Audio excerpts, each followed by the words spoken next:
नमस्कार, शुभ सकाळ. सुंदर अशा दिवसाच्या सुंदर अशा शुभेच्छा. मी प्राजक्ता आपल्या एका नवीन ब्लॉगमध्ये तुमच्या सगळ्यांचं खूप मनापासून स्वागत करते. संध्याकाळपासून आपल्या ब्लॉगला सुरुवात होते, तशी माझी देखील झाली आहे. चहा ठेवली आहे मी आणि ना हल्ली मला ऑफिसवर मी यायला खूप उशीर होतोय. 3-4 दिवस झाले ना खूप लेट होतोय.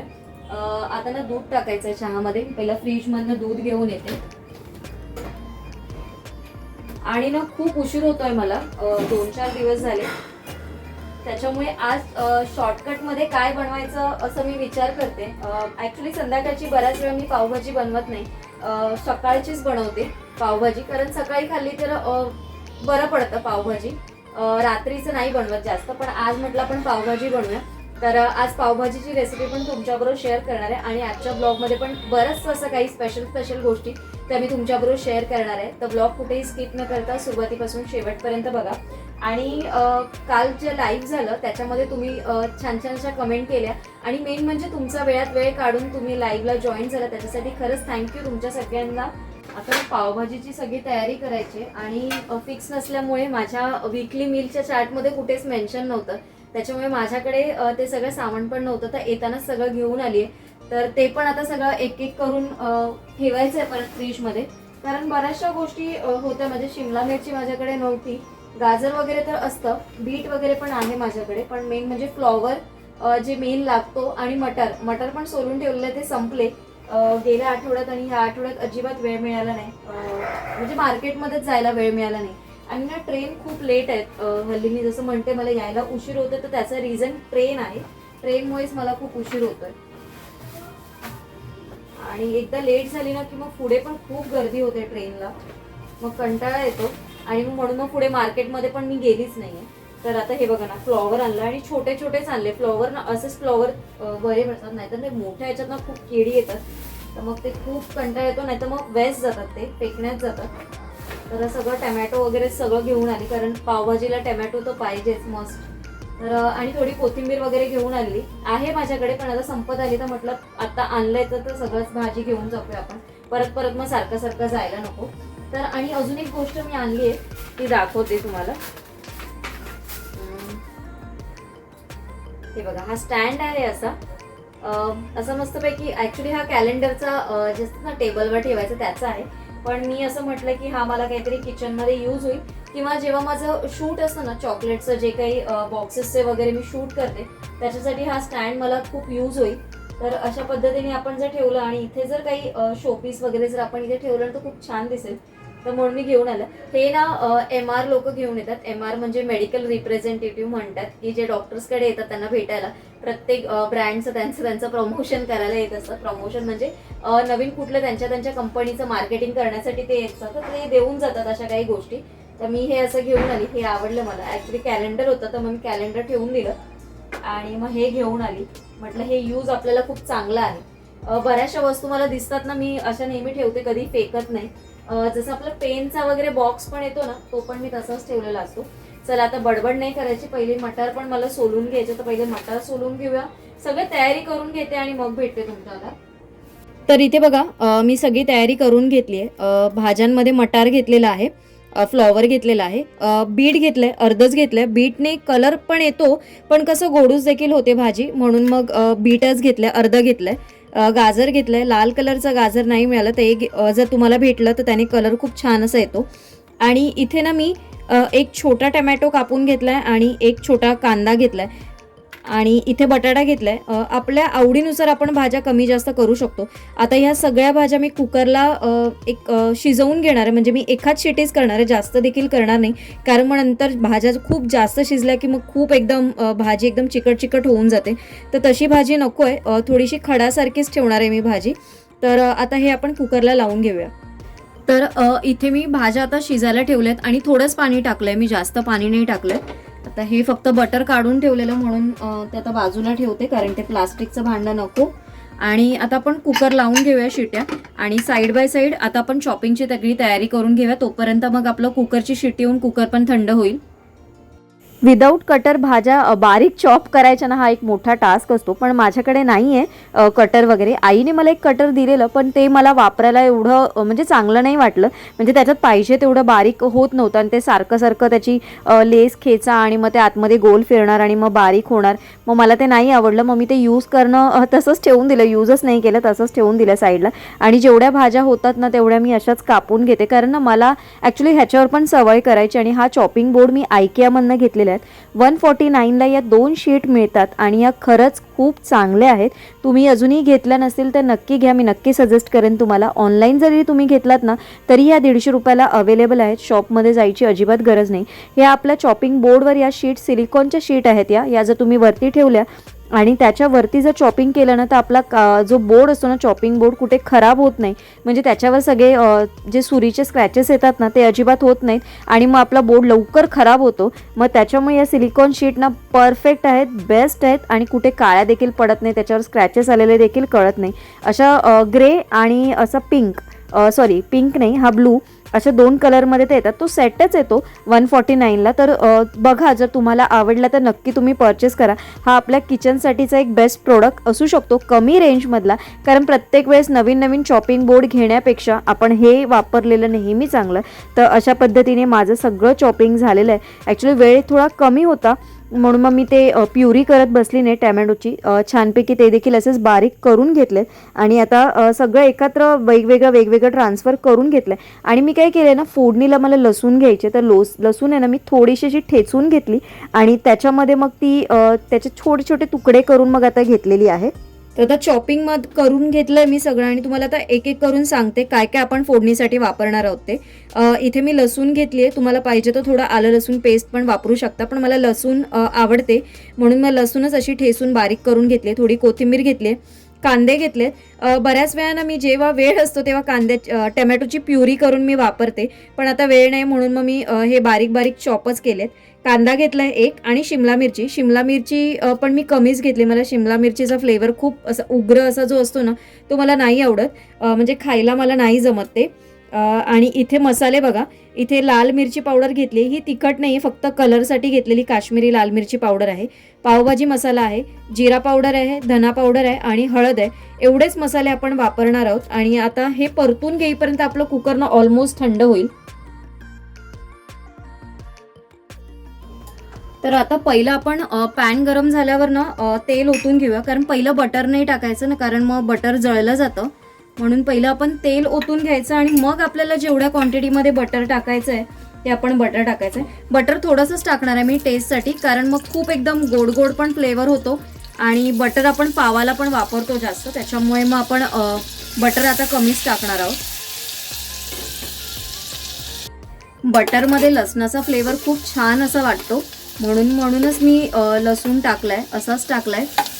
ॲक्च्युली जो ओला येतो ना लसूण तो खूप छान लागतो, पण तो आता मला कुठे रात्री मिळाला नाही आणि मी शोधत नाही बसली जास्त.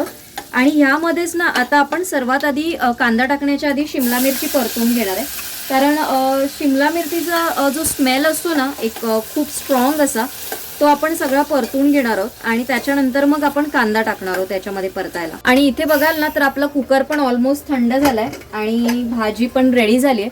आता हे आपण स्मॅश करून घेऊया. तुम्हाला पाहिजे तसं करू शकता.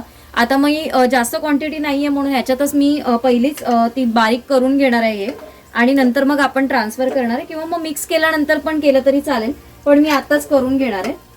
आता आपली शिमला मिरची छानपैकी परतून झाली आहे, तुम्ही बघू शकता. थोडीशी अशी स्लाइडली ब्राऊन पण झाली आहे ती. आता आपण कांदा परतून घेऊया छानपैकी.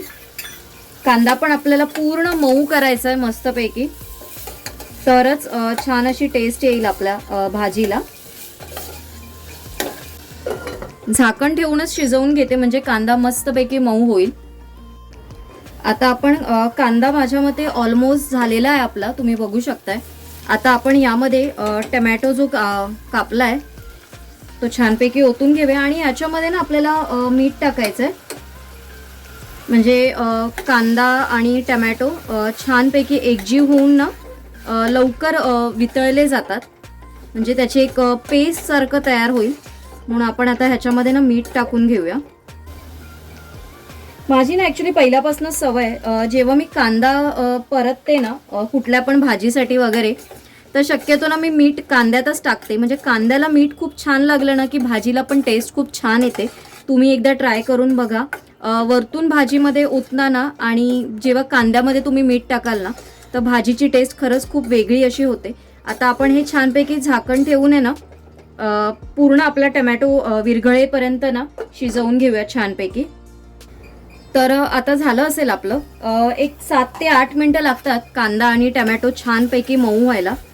तुम्ही बघू शकता पूर्णपणे मऊ झालाय. आणि याच्यामध्ये आता आपल्याला मसाले जे सुके मसाले घेतले आहेत आपण, मिरची पावडर, पावभाजी मसाला, धना पावडर आणि हळद हे सगळं ओतून घ्यायचं आहे. आणि हे पण मिक्स करून आहे ना थोडंसं तेल आणि म्हणजे जे आपण बटर टाकलंय ते सुटेपर्यंत ह्याला पण एक वाफ काढून घ्यायचे. जेवढा मसाला तुम्ही छानपैकी परताल ना तेवढीच भाजीला टेस्ट खूप सुंदर अशी येते. तर आता ह्याच्यावर पण ना मी झाकण ठेवून आहे ना थोडंसं याला तेल सुटेपर्यंत हा मसाला आपण शिजवून घेऊया. आणि चला, मसाला तर झालाय आपला छानपैकी परतला गेलाय मस्त असा. आणि तुम्हाला पाहिजे थोडंसं ड्राय वाटत असेल तर थोडंसं पाणी टाकून शिजवा, पण मला गरज नाही वाटत कारण टमॅटोमध्ये आणि कांद्यामध्ये बऱ्यापैकी ओलावा असतो. त्याच्यामुळे ह्याला छानपैकी तेल सुटतं आणि मसाला देखील छानपैकी भाजला जातो. आणि इथे ही बघा ह्याने पण बीटने कलर खूप सुंदर असा आलाय. मी ॲक्च्युली मिस केलं कारण ना मला तेवाला गाजर नाही मिळालं, जे आपले रेग्युलर गाजर असतात ते. मला थोडी भीती वाटत होती थोडासा कलर लाईट होईल, पण आता तुम्ही बघू शकता ही पण मी पूर्णपणे स्मूथ अशी पेस्ट केली. आणि थोडं थोडे ना मटार मी अख्खे ठेवले त्यामध्ये. छानपैकी मिक्स करून घेऊया. आणि कुकर मिक्स करून आता मी थोडंसं पाणी ओतून घेते. ॲक्च्युली मी जास्त करणार नाही कारण हीच खूप होणार आहे आता संध्याकाळसाठी. आता ही परत उरेल सकाळसाठी, तर म्हणून थोडंच पाणी ओतून घेणार आहे कारण भाजी पण शिजली पाहिजे छानपैकी मसाल्यामध्ये परत. तर छान मिक्स करून झाल्यानंतर आहे ना आता झाकण ठेवून मी एक 5 ते 7 मिनिटासाठी शिजवून घेते छानपैकी. आणि नंतर मग बटर आणि कोथिंबीर टाकायची.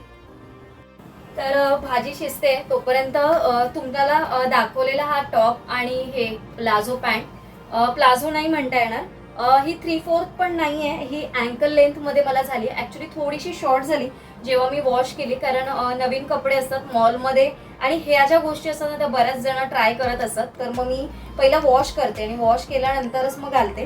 तर मग वॉश करून घातलं तर थोडीशी ना ॲक्च्युली लेंथला थोडी मला शॉर्ट झाली आहे, पण कम्फर्टेबल आहे, खूप छान वाटते मला. आणि अशामध्येच मी कम्फर्टेबल असते. मला ना साडी म्हणजे अशी कधीतरी घालणं होतं, म्हणजे असं काय नेहमी नेहमी असं साडी नसते, त्याच्यामुळे तेवढी सवय नाही आहे. आणि ड्रेस म्हणाल तर ड्रेस ऑफिसला असतात आणि घरी गाऊन वगैरे मला अजिबात सवय नाही आहे पहिल्यापासून. मग मी अशीच कम्फर्टेबल असते. आणि हे घेतलेले वापरायला काढले आहेत आता बघू किती दिवस. म्हणजे याचा कपडा कसा आहे तो मला मेन बघायचं, कारण स्टार बाजारमधनं मी जसं म्हटलं स्टार बाजार, बिग बाजार मी याच्या आधी काहीच खरेदी केलं नव्हतं. तर हे पहिल्यांदा घेतलेली गोष्ट आहे. ते आता कशी येते बघू. म्हणजे असं कपडा तर स्मूथ वाटतो, असं काही प्रॉब्लेम नाही वाटत आहे. म्हणजे अंगावर घातला असं कळत देखील नाहीये, एवढा सॉफ्ट कपडा आहे. आणि वॉशिंगला देखील कलर वगैरे देखील नाही गेला. पण आता किती टिकतोय त्याच्यावर नाही तर कसं तर बबल्स खूप येतात बऱ्याच वेळा.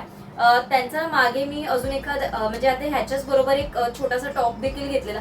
तो मी एकदाच घालून गेली, वॉश केला आणि नंतर घालून गेली तर त्याला एका साईडला पूर्ण बबल्स आले. तर मी म्हटलं वेस्ट ऑफ मनी आहे, काही घेण्यात अर्थ नाहीये. तर म्हणून मग ते सगळं नाही घेतलं. तर आता आपण भाजी बघून घेऊया कारण आता 5-7 मिनिटं झाली. चला तर मग भाजीला छानपैकी उकळ आलाय. आपली ऑलमोस्ट भाजी रेडी होते. कारण कसं आहे जास्त देखील आपल्याला घट्ट करायची नाहीत कारण मग ही थंड झाली ना की थोडी अजून घट्ट होते, तुम्हाला सगळ्यांनाच माहिती आहे.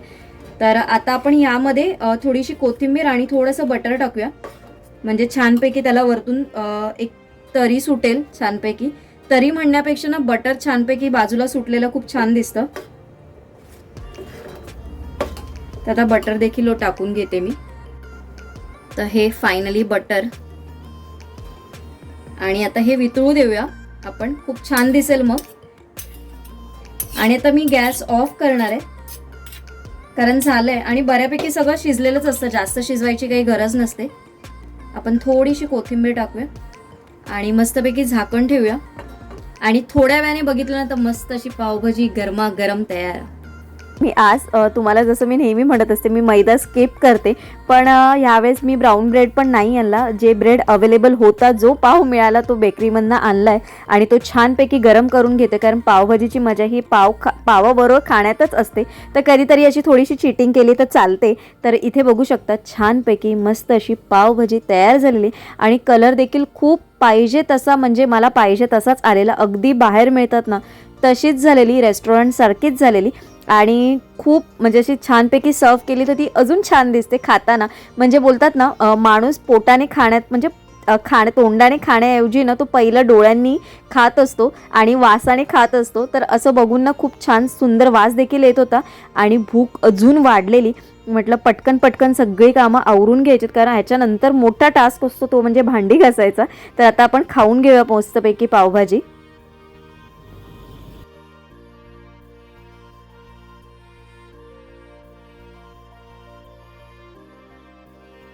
आणि आजची पावभाजी खरंच खूप छान झालेली. जवळजवळ 3-4 महिन्यापेक्षा जास्तच, म्हणजे 5-6 महिने तर झालेच असतील मी पावभाजी बनवली आहे. आणि आजची पावभाजी खाताना पप्पांची खूप आठवण आली. पप्पांना पावभाजी खूप आवडते. तर मी नेहमी जायचं असतं ना आईकडे, तेव्हा मला आई नेहमी म्हणते की अरे पप्पांनी पावभाजीचं सगळं सामान घेऊन आलेत, तुझी वाट बघतात पावभाजीची. पण मला तिथे पण करायला नाही मिळाली. बघू आता जेव्हा जाईन तेव्हा नक्की करेन पावभाजी पप्पांसाठी. तर आता सगळी कामं आवरली आहेत. तर आता आपली सगळी कामं आवरून झाली आहेत. मेन म्हणजे किचनचं क्लिनिंग हे खूप महत्त्वाचं असतं. जेवण झाल्यानंतर, जेवण जरी झालं, भांडी घासून झाली तरी किचन क्लीन करणं खूप गरजेचं आहे. तर ते माझं सगळं झालंय आणि आज मी एक खूप छान गोष्ट तुमच्याबरोबर शेअर करणार आहे. मला त्याचा फायदा होणारच आहे, त्याचबरोबर तो तुम्हाला देखील व्हावा म्हणून ही गोष्ट मी तुमच्याबरोबर शेअर करणार आहे. आजपासनं माझ्या डे टू डे रुटीन म्हणजे डेलीच्या रुटीनमध्ये मी 2 गोष्टी इम्प्लिमेंट करणार आहेत आणि त्या पुढच्या 2 महिन्यासाठी असणार आहे.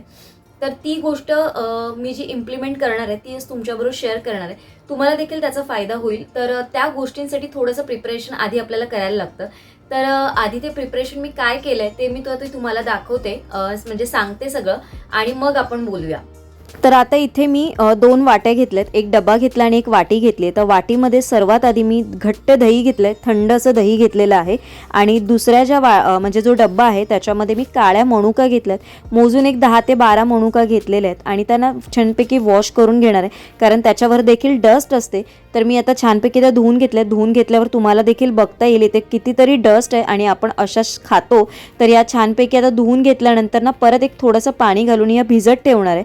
आणि जे आपलं दही आहे त्याच्यामध्ये मी थोडीशी हळद टाकून त्याचा एक छानपैकी पेस्ट तयार करून घेणार आहे. हे जे आपण मनुका भिजत घातलेत हे आपल्याला पूर्ण सकाळपर्यंत भिजत ठेवायचे आहेत, तशाच छानपैकी फुगून येणार आहेत. ते प्रिपरेशन मी केलेलं तुम्ही बघितलं असेल, पण हे प्रिपरेशन मी का केलंय आणि कशासाठी केलंय तर त्याचं एक मुख्य कारण म्हणजे जसं मला जसं असेल तसंच तो प्रॉब्लेम तुम्हाला देखील तुम्ही तरी फेस करतच असाल आणि आपल्या बऱ्याचशा मैत्रिणी देखील फेस करत असतील.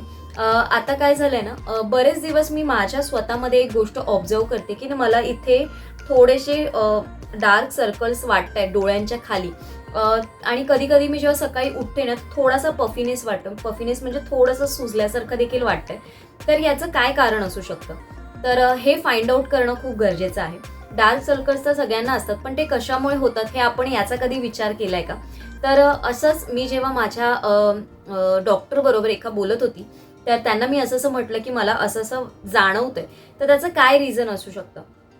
तर त्यांनी म्हणाले की कुठल्याही गोष्टीची ट्रीटमेंट करण्याच्या आधी म्हणजे जरी आपण ती गोष्ट मेडिसिनने करू किंवा घरच्या घरी काही म्हणजे आपलं जे काही आहे घरातल्या गोष्टींनी किंवा स्वतःमध्ये काही चेंजेस करून करू, तर पण त्याचं रिझन आपल्याला माहिती असणं पाहिजे. तर त्या गोष्टींमध्ये डोळ्यांच्या खाली काळं कधी होतं, तर त्यांनी मला असं सांगितलं की एक तर असू शकतं की झोप नाही पूर्ण होत, तर झोपेचं तर असू शकतं. त्याच्यानंतर तुम्ही म्हणाल की बराचसा स्ट्रेस असतो त्याच्यामुळे असू शकतं. नंतर तिसरी गोष्ट आहे की जास्त आपलं म्हणजे वॉच टाईम आपला जास्त असेल, म्हणजे आपण डोळ्यांनी कम्प्युटरवर काम जास्त करू शकू म्हणजे करत असू किंवा मोबाईलवर काम जास्त करत असू, या सगळ्यामुळे असू शकतं. तर याच्यामधलं माझं तिसरं कारण असू शकतं, कारण आत्ता असं झालं ना, हे 3-4 महिने झाले ना मी कंटिन्यू व्हिडिओ अपलोड करते चॅनलवर. ह्याच्या आधी मी असं करत नव्हती. मी जसं जमेल तसं व्हिडिओ अपलोड करत होती. पण आता असं झालं ना, रोज या, शूट करा, त्याच्यानंतर ते एडिटिंग करा. आणि एडिटिंग कसं ना, मला जो फ्री टाइम मिळतो ऑफिसला जाताना ट्रेनमधला ना, मी त्याच्यामध्ये पण ते एडिटिंग करते. आणि मोबाईल बघून ना खरंच डोळ्यांना खूप त्रास होतोय आणि आता मला तो त्रास जाणवतोय. म्हणजे मी झोपून उठले की थोडासा पफिनेस, डोळ्यांची जळजळ, आग असं पण बऱ्याच वेळेस होतंय. तर ते होऊ नये म्हणून मग त्यांनी मला घरच्या घरी मी 2 गोष्टी करू शकते त्या मला सजेस्ट केलेल्या. तर त्यातली पहिली गोष्ट आहे ती म्हणजे हळद आणि दही असं एकत्र मिक्स करून त्याचा लेप करायचा आपल्याला. आणि तो लेप आहे ना, आपल्या डोळ्यांच्या खाली आपल्याला 15 ते 20 मिनिटासाठी लावून ठेवायचा आहे आणि त्याच्यानंतर तो वॉश करायचा आहे. हळदीमध्ये तुम्हाला माहिती आहे नैसर्गिकरित्या ऑलरेडी त्वचा उजळवण्याचं काम करत असते. आपण लहानपणापासून लहान मुलांना पण बेसन, हळद असे बरेचसे फेस पॅक वगैरे लावत असतो. त्याच पद्धतीने त्यांनी मला सजेस्ट केलं की हे तू लाव आणि 1 दिवस ॲड करून लाव, तुला त्याने फरक खूप चांगला जाणवेल. आणि त्याचबरोबर दुसरी गोष्ट म्हणजे काळ्या मनुका. काळ्या मनुका या थंड असतात. बऱ्याचशा वेळा जेव्हा शरीरात हीट वाढते त्यावेळेसच डोळ्यातून आग, हातापायाची आग, जळजळ अशा बऱ्याचशा गोष्टी जाणवतात असतात. कधी कधी काय होतं, युरिनला जळजळ होते. आणि आता उन्हाळा चालू झाला तर या सगळ्या गोष्टी होत असतात. त्या शरीरामध्ये थंडावा बॅलन्स ठेवण्यासाठी त्यांनी मला एक ही गोष्ट सांगितली आहे. कारण जे काळे मनुका आहे त्याच्यामध्ये बऱ्याचशा प्रमाणात थंडावा असतो. तो रोज रात्री काळ्या मनुका आपण 10 ते 12 काळ्या मनुका भिजत घालायच्या आणि सकाळी उपाशी पोटी त्या छानपैकी चावून खायच्यात. पाणी जर तुम्ही आधी छानपैकी क्लीन करून घेतले असतील मनुका आणि जर म्हणजे क्लीन केलेलं असेल तर त्याचं पाणी तुम्ही पिऊ शकता. जर क्लीन केलेलं नसतील तर फक्त तुम्ही मनुका उपाशी पोटी चावून खा. त्याने तुम्हाला बराचसा फरक जाणवेल. जी जळजळ असते ती कमी होते. त्याच्या व्यतिरिक्त ज्यांना काही आम्लपित्ताचा जर काही त्रास असेल तर तो कमी होतो. आणि ॲसिडिटी वगैरे हे सगळं अजिबातच म्हणजे होणार नाही, आपल्याला कमी प्रमाणात होईल. तर उन्हाळ्यात तो त्रास खूप जाणवतो. तर ह्या गोष्टी 2 गोष्टी त्यांनी मला म्हणजे मी जी कंप्लेंट सांगितली त्याच्यावर त्यांनी मला ॲडवाईस केलेल्या आहेत. तर त्या गोष्टी मी आजपासून इम्प्लिमेंट करणार. तर मी म्हटलं तुमच्याबरोबर पण त्या शेअर कराव्या. कारण आजकाल मोबाईल आणि लॅपटॉप याच्यावरतीच काम बऱ्यापैकी सगळ्या जणांचं असतं. ते जरी केलं नाही तरी आपली घरातली बरीचशी अशी कामं असतात की ज्याच्यामध्ये आपण कंटिन्यू करत असतो. लहान मुलांचा अभ्यास घेत असतो, त्याच्यामध्ये पण आपल्याला पुस्तकातच सगळं बघून करायचं असतं. तर अशा वेळेस डोळ्यांवर ताण येणं साहजिक आहे. तर ह्या 2 गोष्टी नॅचरली म्हणजे आयुर्वेदिकरित्या मी फॉलो करणार आहे, त्या आज तुमच्याबरोबर शेअर केल्या. आय होप तुम्हाला पण त्याचा फायदा व्हावा. मला जसं जसं रिझल्ट दिसतील तसं तसं मी तुमच्याबरोबर शेअर करेनच. पण तुम्ही देखील ह्या गोष्टी करायला काही हरकत नाही. पण तुम्हाला असं वाटत असेल तर थोडीशी तुम्ही दही आणि हळदीची पॅच टेस्ट करून घ्या. जर तुम्हाला असं वाटत असेल तर. आणि जर नसेल, जर तुम्ही यूज टू असाल तर लगेच अप्लाय करून ठेवू शकता.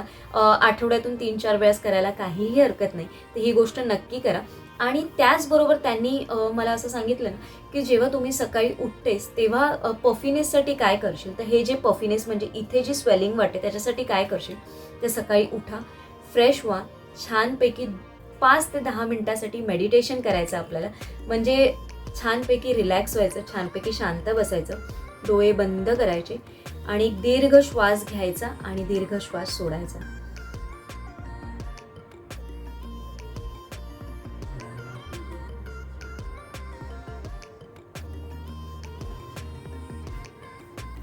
आणि असं केल्याने बराचसा आपण रिलॅक्स, आपलं माइंड देखील जे असतं ते खूप छान असं रिलॅक्स होऊन जातं.